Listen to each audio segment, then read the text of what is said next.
छान लागतं, म्हणजे तिखटपणा येतो थोडासा. हे झालं आपलं. आता आपण हे मॅरिनेशन करूया चिकन. आणि ह्याला विसरले घालायला, हा आपला चिकन 65 मसाला आहे. हा थोडासा आपण 1 चमचा टाकूया. पावडर आहे 65ची, हा 1 चमचा.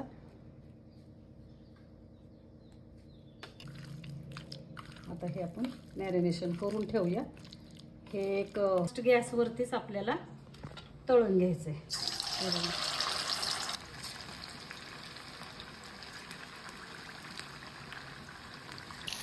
हे आता आपलं तळून झालं आहे. हे बघा अशा प्रकारे हे बघा. हां हे बघा, हे